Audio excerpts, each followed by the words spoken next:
everyone, and welcome to the next panel.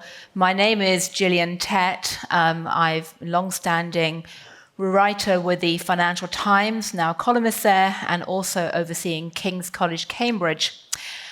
And having listened to that last panel, I was left awestruck and very humbled by the amazing courage and bravery shown by the reporters on the battlefield. And what we're going to be doing in the next panel, which is Scrutinising The Inscrutable, is talking about another type of media battlefield, much more subtle, and another type of reporting which also requires incredible courage, which is using all the skills that you acquire as an investigative journalist to look at big, powerful institutions like the royal family, like the Metropolitan Police, like networks of organised crime and others, to try and uncover the truth there.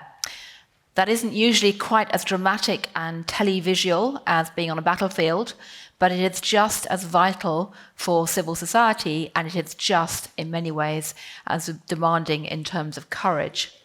So we have two people here, Gabriel Pogrund, who investigates a lot of the most powerful people and institutions in British public life, and Chasing the Truth won him a 2003 British Journalism Award. He was Journalist of the Year. 2023, sorry. You're not that old. I might, yeah. At the Sunday Times. He's with the Sunday Times. And then we have Paul Radu, who is co-founder of the Organised Crime and Corruption Reporting Network project, where he looks at organised crime networks around the world. He was part of the Pulitzer Prize-winning team behind the Panama Papers scoops that became very well known. But you've done a lot of other work looking at organised crime, much of which is centred in the UK, in London. Both of you are based in London and doing your work here. So what we're going to try and tease out is just how difficult is it to write these stories, how do you go about doing it, and what needs to change to make it easier to happen in the future in terms of shedding light on dark places. And I'd like to start with you, Paul, because one of the big projects you've done in the last few years is the so-called laundromat investigation, looking at organised crime networks who are channeling billions of dollars. In fact, under some estimates, somewhere between $300 and $600 billion worth of money through these so-called laundromats. And you exposed one big laundromat, which was essentially using London and other cities to launder this money. Tell us a bit about what you found there and how you actually got that story. Sure. So we actually exposed about 5 laundromats and then bits of other laundromats. Just to give you a little bit of context here, NASDAQ released a report, and the UN, in fact, released reports on the amount of dirty money, on the amount of criminal money that goes out every year. And the number is staggering. It's about 3.1 trillion US dollars, in 2023, out of which about 800 billion is drug trafficking. About 400 billion is human trafficking, and then many, many other crimes. So we're talking here about huge amounts of money laundered by criminals. So the laundromats are the ways in which these criminals launder these copious amounts of money. So they are very complex money laundering systems that benefit politicians, that benefit the criminals themselves, that benefit royals, and we'll talk a bit about that. So these are systems that are made of banks, sometimes smaller, corrupt banks from all over the world, but that are able somehow to open up corresponding bank accounts in some of the world's largest banks, including here in the UK. And through these vehicles, through these banks, by using offshore companies, using proxies, using all sorts of technology, they manage to launder all this money from all these crimes. Now, the money ends up usually in places that are safe, in places where they can make investments, real estate, and so on and so on. So these are the laundromats, these very, very complex systems. Now, these laundromats, if you think about that 3.1 trillion every year, but let's say it's just 1 trillion per year, goes on for the past 30 to 40 years. We're talking about huge amounts of money where, people sometimes look at crime and they think, well, crime comes and goes. And that's entirely not true, because crime stays. Yeah, $30 trillion worth of crime is a lot of crime to stay. That's a lot of crime to stay, and it's a lot of crime for which we pay every day. Because you look at the current conflicts all over the world, and you see that behind those conflicts are some of the most corrupt people on earth, some of the most corrupt politicians. So with the laundromat that you mentioned, that was called the Troika laundromat. And that's where we saw that a lot of money came here to London, in the sense of property and other type of investments. And I believe the Prince Charles Foundation benefited from some of that money. At the same time, for instance, with Sergei Chemezov, who's running Rostec. This is one of the main military technology companies in Russia. But the laundromats fed the pockets of politicians in the Bundestag, in the German parliament, and in the Italian Senato, all over the place. And one thing is that these politicians were always, and the royals, I'm sorry to say, were always very cheap. Right. I'm going to ask about the royals in a moment. But so you have this massive trail of money, dirty money moving. We strongly believe at the Financial Times that the tag "Follow the Money" is a good place to start if you want to understand power. But how on earth do you manage to actually find out where the money's moving? Because the whole point of a laundromat is to hide it. Yeah, for this you need to develop technology. Without technology, our investigative reporting is insufficient, and we're not really answering the demands of the public. And this is where you need, for instance, at OCCRP, we created a system called Aleph, where you can insert terabytes and terabytes of data, company data, court records, banking records that we get in various ways, including, asking for them from courts where you have court cases ongoing.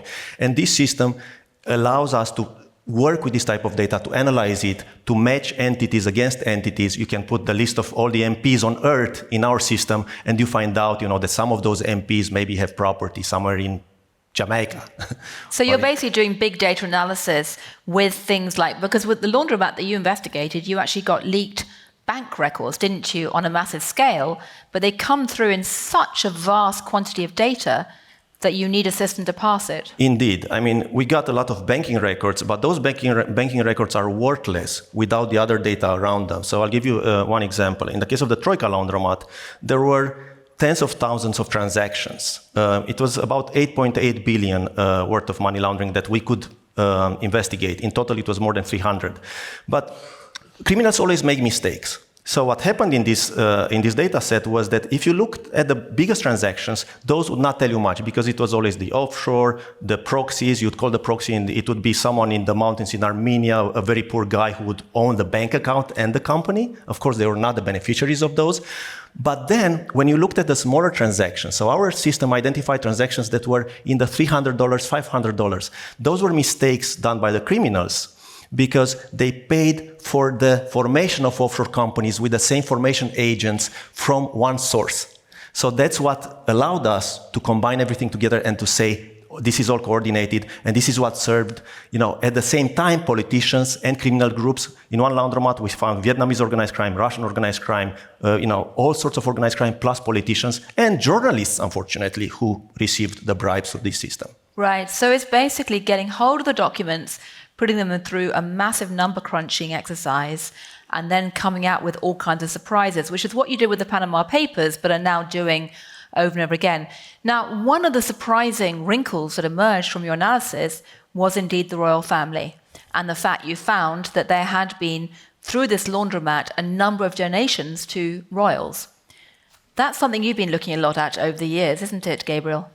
That's right. I think at times the royals benefit from this perception that either they're this kind of benign national soap opera, only interesting for kind of court reporting on the ups and downs of relations between Charles and his children, or alternatively, they are so anachronistic and irrelevant that they're not worth subjecting to scrutiny. And they also benefit from the architecture of the law. I only realized over the course of my reporting on them when MPs look decidedly disinterested in supporting with my inquiries, that you actually can't debate them in the House of Commons. If you mention the royals, even in passing, the Speaker will tell you to stop. And furthermore, they are written out of all sorts of other laws, such as the Freedom of Information Act. And thankfully, the Sunday Times has adopted a slightly different approach, which is that we do accept and we want to share with people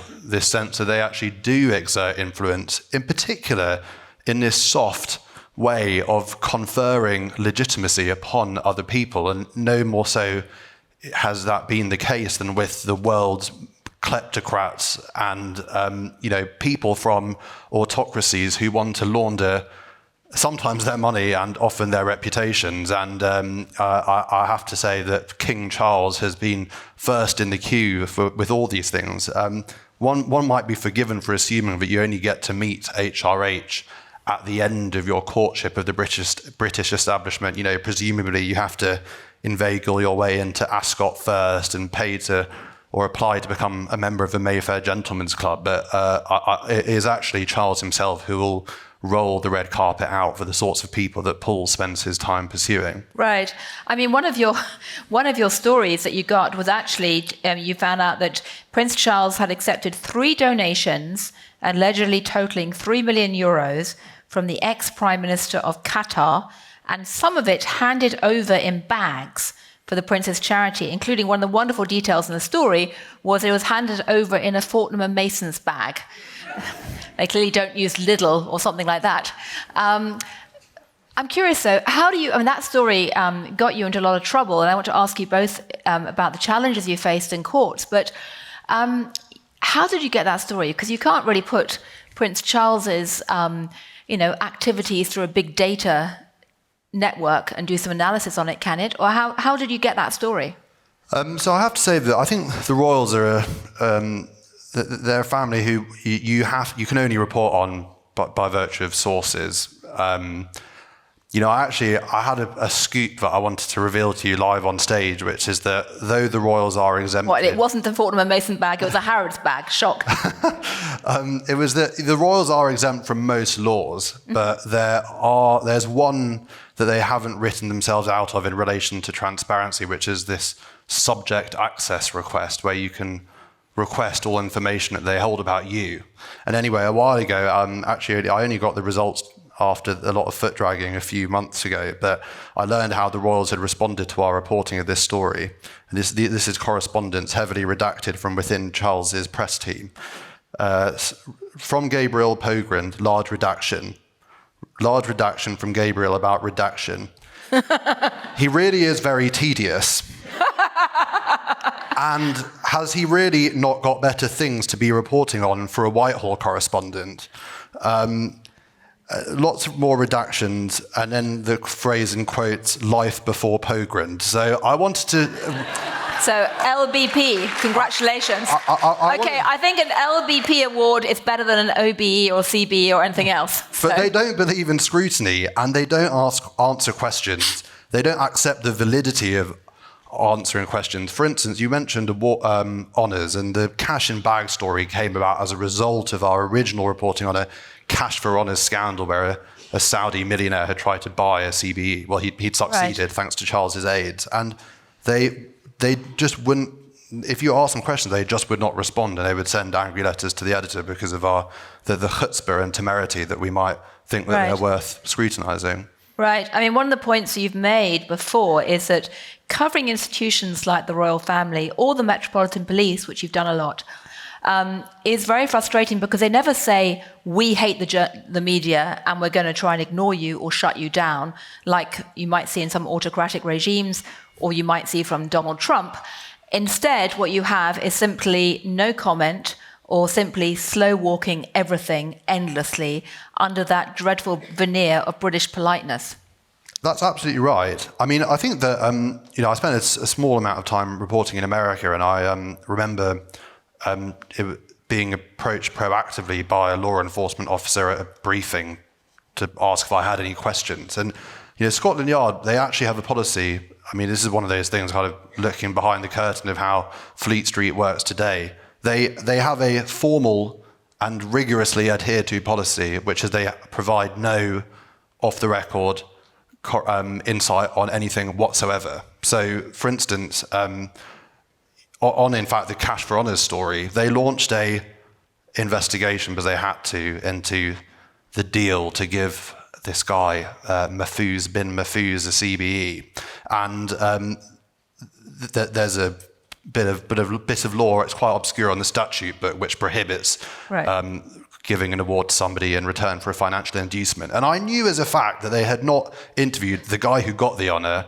They hadn't interviewed Charles, naturally, and I'd spoken to sources who said that they had the most perfunctory inquiries from members of the special inquiries team at the Yard. And you say to them, but why is that? And they'll just, it's almost Kafkaesque. They'll say, we have conducted a rigorous investigation. So you're like, well, thank you ever so much. And I almost wish that they were as candid as, autocracies can be in saying that we don't believe in the So you'd rather have them state. calling you the fake media? At least that would be honest. I mean, you have actually faced more of a direct, dramatic pushback from the law courts, because one of the people that you investigated in the laundromat from Azerbaijan did go after you very, very aggressively and try to break you, essentially, in the law courts, didn't he? Yeah, this person, a former member of the parliament in Baku in Azerbaijan, sued me here in London. I didn't expect the judge here to accept the case. I went through the case. The outcome was very good for me and my organization. The articles are still up. And this was the Azerbaijani laundromat, one of the laundromats. And because these guys sued me, the NCA put a target on him because in order to show standing in London to be able to sue me, he declared some assets that he wasn't supposed to have here in London. So the NCA went against him with a few unexplained wealth orders, and this year they confiscated from him about 40 million pounds worth of property here in London. Now the funny thing is that the other guy that was behind the Troika laundromat, the laundromat that ushered some money towards the Prince Charles Foundation at that point in time, was actually arrested by the Azeris as part of the conflict in Nagorno-Karabakh. Right. So Ruben Vardanian, who was behind the other laundromat, so one laundromat arrested the other laundromat. And the Azerbaijani laundromat, I just got an email from them saying, from the Azeri law enforcement saying if we can provide the evidence against Vardanian in their court case in Baku.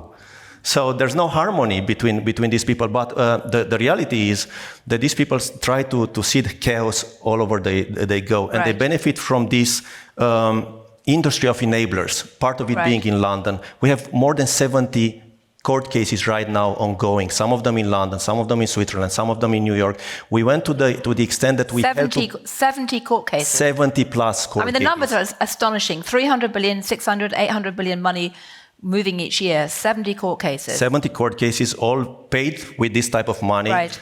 And so we went to establishing our own insurance company to protect the whole investigative reporting industry. We created a shield against this type of threats, against slaps. So the idea is that you have to build your defense against these, because otherwise they will bleed you dry of money and they will bleed you dry of your wits. Well, that's incredible. And not only have you created this Aleph platform, which is trying to enable data analysis, but the shared insurance umbrella is absolutely critical for anyone who's doing your kind of work. I mean, thank you for doing that. I think everyone in the room can agree that is incredibly important and valuable to have done that. So well done. I'd like to just turn back to you. Actually, before I do that, let me say one other initiative you are also doing is you're trying to create better cloud protection, because you can't do this analysis, can you, without having proper cloud backup for your data, and that's also very vulnerable. Tell us about that for 1 minute, and then I want to go back to the Royals and MI6. Look, like briefly, there's not more than 10,000 investigative reporters on Earth. The problem is a 3.1 trillion problem a year. Now, how do you work against that as an investigative reporter? You have to up your technology. You have to build more computing power to be able to work with all the information that's coming your way. Even at my organization, and we are the largest investigative reporting newsroom in the world, and we are, there's an overflow of data there's a tsunami of leaks coming our way, and we can't deal with that. So what we built is this cloud alliance at the level of the investigative reporting industry, where we want to provide more computing power to people, to centers for investigative reporting, to be able to work with this data and to expose more organized crime and more corruption in the public interest. Well, that's also fantastic. We are almost out of time, but before we do, though, I want to get a bit spicier still. We've had the royal family. We now can go on to James Bond and MI6, MI5. You did a fantastic investigation recently looking at this appalling story of a man who was recruited by MI5, MI6, sent off to essentially infiltrate Al-Qaeda, I believe, saw such horrific acts, even though MI5 and MI6 knew that he was already mentally troubled before he went, that he later went back and he killed his own child as a result. Awful, horrific story. I'm curious, can you tell us how you got that? And is it harder to study MI5 than the royal family? I regrettably can't tell you how I got that story, but what I can say is that I reckoned at various points with the question which sort of defines a fair amount of my work at the moment, which is the question of where the incompetence started, where the conspiracy starts and where the incompetence stops. And, I knew that MI5 and 6 had been told that this prospective agent was the most, this is not my phrase, it was the phrase that they had before them, that this man was the most psychologically vulnerable agent that had ever been examined. But this was an era in which MI5 were allegedly considering blacking up white agents because they had such little penetration into minority ethnic communities. So they sent this guy abroad, he comes back, commits this horrific crime, and he is then tried for murder. And I was trying to unravel what had happened, and I think the incident that really typified what it was like reporting on the services was I knew there'd been a court case. There was nothing on it in the public domain whatsoever. You think that the courts are separate from the services, but there's certainly more of a nexus than we might like to think. And I said to them, I said to the court, can I have the court order demonstrating that you definitely did apply properly for this all to be held in secret? I asked for months and months, and it got kicked up to a judge. And the best they could say to me after I think it must have been almost half a year was, we think we lost the order, so we're not in a position to tell you whether it was or wasn't obtained, but we're going to err on the side of, insofar as it probably was obtained, you still can't report on the contents of the case. Well, that is Britishness in the extreme. Are you a masochist? I have to say, you said in the past, you described investigative journalism as a masochistic business. Well, I thankfully have the support of incredible lawyers at the Sunday Times. I think Pia Sama, our chief editorial lawyer, is in the audience, and she supported me. Actually, we were talking about before this panel about the case of the Elphics. He was a sex offender MP who sued us not only before but after he was sent to prison for literally he continued suing us after living at then Her Majesty's pleasure for violating his privacy and defaming him. And you have to have the support of lawyers. I think writing is usually but an afterthought when it comes to investigative journalism. I think as journalists, we're all basically masochists much of the time. But the work that you're doing as professional masochists is unbelievably important, unbelievably inspiring. I salute you both. I salute the efforts you're doing, Paul, to really make it easier for other investigative journalists to follow in your shoes by creating that umbrella network, creating that data network, and also creating ways to potentially insure them from legal threats. So I just end by saying, keep going for the sake of us all. Thank you. Thank you.